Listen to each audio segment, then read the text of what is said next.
Well, good morning, Unit 2. This is Unit 2. So we'll do some introductions and then we'll get started.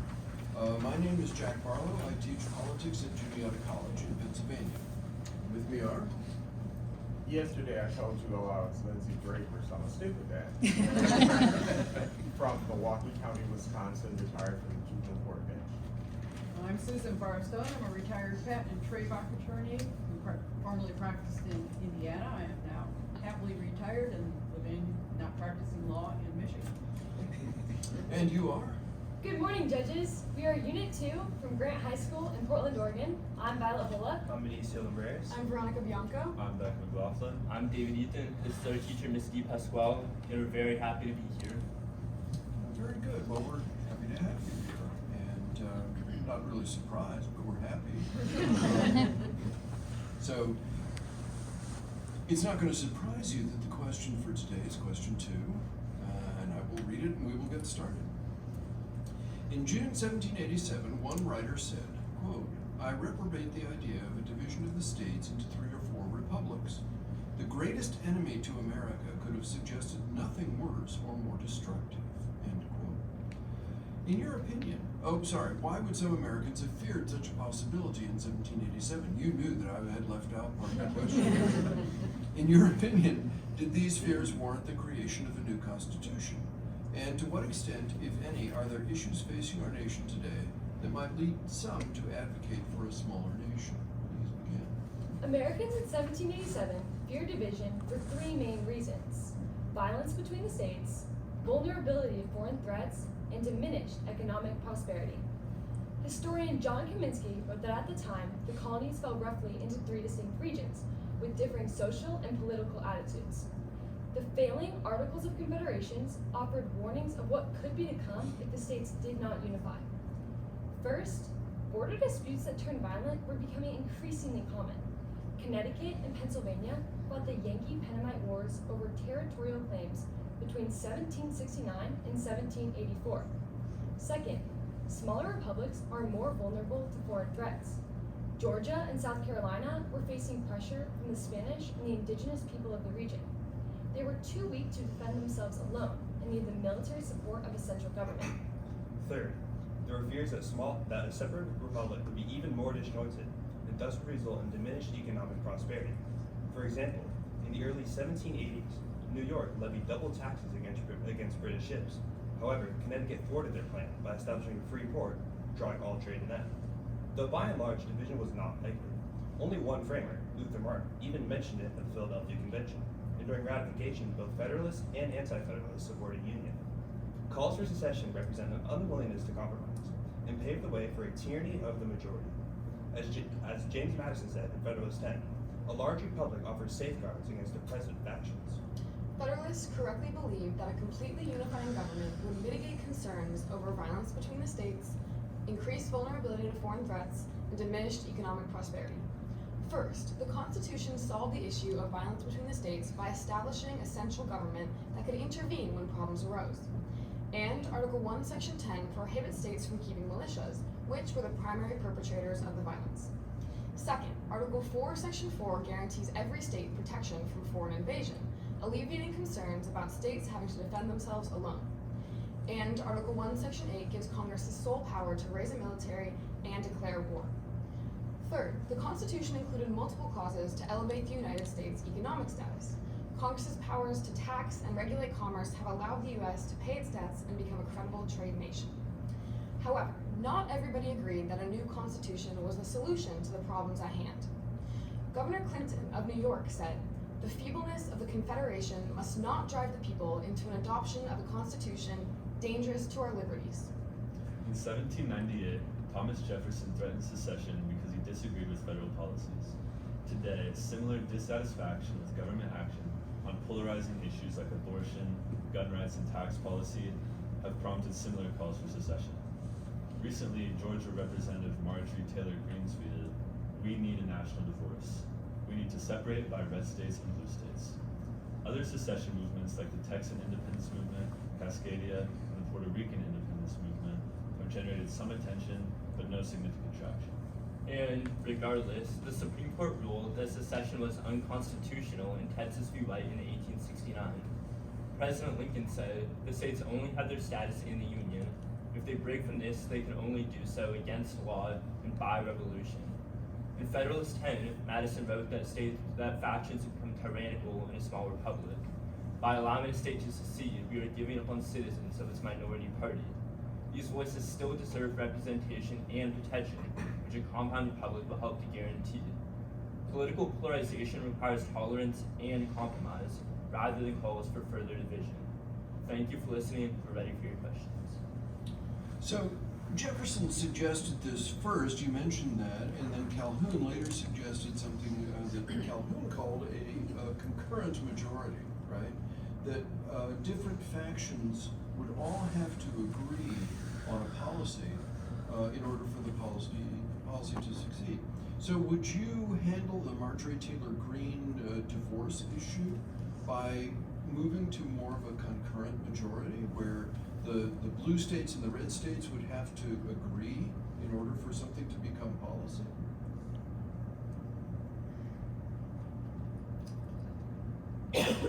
You mean if there was a national divorce, they would have to agree? Well, if we could avoid a national Oh, divorce by moving to a system where they were forced to agree. Well, ideally, we would be in a political environment today where compromise was the norm and where tolerance was the norm. But we can't compromise because we don't like each other, and progress has become so stalled and so hindered that a reality like that is unfortunately not realistic at this moment. Originally, the Senate was supposed to necessitate compromise between the states by giving every state equal representation, but the emergence of political parties has sort of diminished that effect. And also, the filibuster has become a tool to hinder compromise and stall progress. For example, more filibuster motions have been filed in the last 20 years than the 80 years before.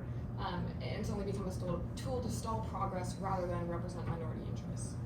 Additionally, this idea of splitting up red states and blue states is not very viable, considering that red states have blue districts and blue states have red districts. You mentioned having a central government and having obviously a central military. Does this mean, in certain cases, I'm thinking of the war of 1812, where there were states that really did not want to participate in this war? Is that a problem, or should the United States gone in separate ways even at that point and have different ideas? How would you either hold the Union together or split it apart? I think it's important to keep the Union together, particularly on the international front, like in keeping our military together, especially with today where you have countries like China and Russia becoming increasingly aggressive, where the United States is still being the primary military power and economic power of the world. If we were to split that up, then that leaves room for particularly China, to take that place. John Jay wrote in Federalist 3 and 4 that a central government was necessary in protecting the states from foreign invasion. He wrote that if the states were to become disjointed or were to split up, as you mentioned, Britain, France, and Spain would bargain for which part of the country they would get to come and dominate and invade. Alexander Hamilton in Federalist Paper 6 wrote about how if we did not have a central military and if all the states had their own militaries, there would no doubt be conflict between them, and that the central military is necessary to keep that from happening. And more recently, in the 1999 Kosovo War, we saw the issue with military with the Confederation and the European Union, because they were disjointed and they would waste spending. For example, France and England would take the brunt of all the military spending, while other countries wouldn't spend as much. Whereas in a republic like the United States, they're all forced to participate and help out with the spending. And if I were to say that if there were 4 republics formed out of our nation, who got together with a military pact, such as NATO, where a whole bunch of little tiny European countries have gotten together with us and said, yeah, we'll fight. Why wouldn't that solve the issue? Where we could have these 4 republics that feel the same about the world, about each other, and then just have the military be separate, not just getting together so we can fight people. I think one of the issues with that is that even within these proposed 4 regions, there are still areas that disagree with the majority. In our home state of Oregon, the eastern counties of our state actually want to join or leave our state to join Idaho. And so if we were in our own republic and we were able to make almost all of our own policies, it's likely that those eastern residents would be very dissatisfied. Exactly. Unfortunately, there does not exist 4 distinct regions or 4 or more distinct regions of this country that feel the same. There are people in Texas and Florida and Alabama who want and need the right to an abortion. And there are people in rural Oregon and Washington who need their views represented in the legislature. And so a proposal like that wouldn't necessarily help to fix the political polarization that we see in the national legislature. It would only downsize it to a smaller scale in these regions and pave the way for more tyranny of the majority. However, I disagree. I think that there are many regional divides that we do see today, and that this could be a possibility in the future if we were to consider splitting up. Considering that Oregon, Washington, California have many alliances together, and it would be easier for us to separate. Considering if Oregon were to abolish daylight savings, we'd only do so if Washington and California also did it. Additionally, I think there could actually be many benefits to the Eastern Oregon counties seceding to Idaho. For example, the majority of people in those counties support them, and the average Northwestern Oregon citizen pays $324 each year in taxes to subsidize Eastern Oregon. And I think if you ask the average Oregon citizen how much they would pay each year to keep Eastern Oregon as part of Oregon, I don't think they would pay. But it is unlikely that the Greater Idaho procedure will actually go into effect. While Idaho lawmakers have voted to begin negotiations, Senator Earl Blumenauer of Oregon all but laughed at the proposal. He said, "Yeah, we'll start negotiations if you give us Boise and Sun Valley." We've had more than 300 years to homogenize as a nation. Why haven't we done a better job? I think the fact that we have such a large span of geographic area, and also the urban-rural divide that we see, where even with internet access, rural residents, 22% of them don't even have access to high-speed internet, whereas in urban areas, only 1% don't, according to the University of South Carolina. And so there's a large lack of communication between these areas, even if they're relatively close, like within a state. I also think that there's value to diversity in both identity and in ideas, and I think diversity is inevitable in a country as large as the United States, where there are so many different cultures, backgrounds, and even simply geographic biomes. Additionally, politicians have made a lot of their campaigns based off of demonizing the other side throughout our country. For example, in 1894, Henry Quinlan, a delegate in New York, said that rural voters are on average smarter and more intelligent and more moral than urban voters. And then even in 2010, former President Barack Obama said that rural voters would usually cling to guns or in religion. And so politicians have benefited off of this political polarization throughout our history. Another reason for the polarization we see is the law of group polarization, which says that when a group gets together to discuss something, if they all initially lean the same way, the outcome of that discussion will be even more radical than they started with. And this is only exacerbated by social media, specific social media algorithms, which create echo chambers online. And a way we can remedy this is by amending Section 230 of the Communications Decency Act, which would hold social media companies liable for their algorithms. And there's a concern, we talked about the vulnerability of small republics, but isn't there also concern about having a humongous, large republic? I mean, are we really still a republic? I think there is validity in the concern over a large republic. Even during the founding era, the Anti-Federalists were worried about that, and today we have over 330 million people. Anti-Federalist Patrick Henry and also Brutus said that such a large country, which was only about 5 million people, could not adequately represent the interests of them if the government was centralized in an area so far away from them. However, I think that James Madison's Federalist 10 paper still holds up today, considering that a larger republic is less susceptible to factions, and if you would have a smaller republic, it would be more susceptible to factions. And we've even seen this with Mike Pence, who James Madison predicted that there would be an enlightened statesman who could oversee if there were to be a tyrannical factions. And so Mike Pence could be this person who could consider by certifying Joe Biden's victory. I disagree though. I think modern technology and media and social media have allowed people from opposite sides of the country to align their political beliefs. And the fact that our electoral system favors a two-party system makes it so much easier for that to continue.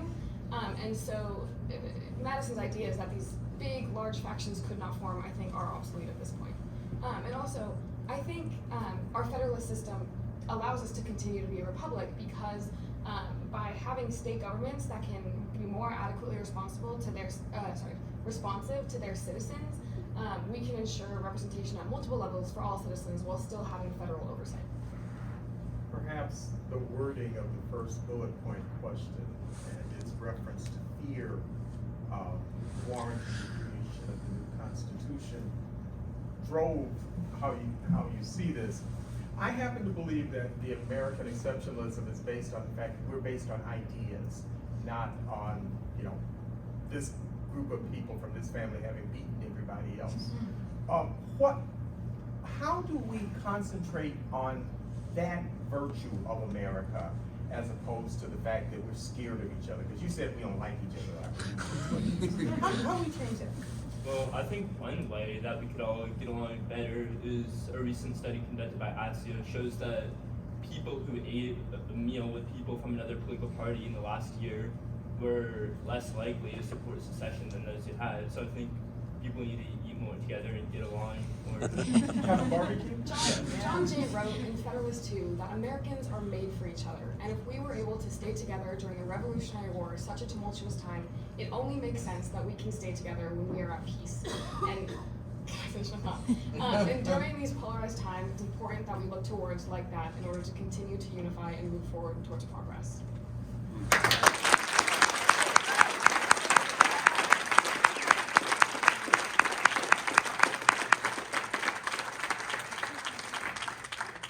Okay, time for some feedback here. You did a good job. What I really liked about the opening statement was you laid it out very clearly, right? That here were these concerns, the violence and the vulnerability and the concern for prosperity. That there were three regions. And so I thought that you really laid out the problem very well, and you laid out the solution very well also. So let me see. Well, I'm going to let my colleagues talk because you brought in everything that I thought you should bring in. So I don't really have a lot to offer. I too can echo that, talk about echo chamber, but the fact that you did lay it out so well, it made it very easy to follow your argument. And I think it was made it easier for you to make the arguments as well, including in the follow-up questions. I really enjoyed the fact that we could talk about centralized military and some of the problems with the centralized military and whether or not this country should be split up, not necessarily in the Marjorie Taylor Greene way, but perhaps that they should have. 1812 was a real problem because it showed that we're the new bully on the block. We've got the centralized military and we can make them do things. I truly enjoy this. I don't have I think a lot more to say except for it was really a job well done. I can see you've spent an awful lot of time thinking about these issues. And I can also tell by the way you know the issues, you've been arguing about it too. Thank you very much. You did an excellent job. Let's start with that. Again, that you talked the violence, the vulnerability. I mean, that was excellent. That was a wonderful way to begin this. I can't wait to get back to Wisconsin and tell John Kaminsky, I heard about you. It's really kind of cool to have that opportunity. When you quote somebody, who's one of the people that, well, first off, I know, but also that I respect tremendously. And so, like I said, I'm thrilled. I'm gonna get to tell him that. I drew a circle right here in the middle because you talked about the Constitution and the approach that everybody took solved the issue of violence between the states with a strong central government. And I wanted to say, do y'all remember 1860? But, you know, I said, well, no, but clearly they did what was necessary for the moment. And, you know, which is frankly what had to happen. Okay, I'm done with yeah, I do have to talk to David for just a quick second because I made a should I invite him to the barbecue joke with his answer. And I want to tell you that in my other life, I periodically do police training. And part of the conversation with law enforcement is the benefits of the contact theory. And if people who are law enforcement and people who are the quote community end quote get to know each other not as the enemy but as individuals who care about their children, who care about schools, who care about, then they aren't always at war and seeing the other as the enemy. I was inappropriate in my response to you, but you talked about something that is very dear to me and it means a lot in terms of what would make our country better. Yeah. So anyway, thank you, and I apologize.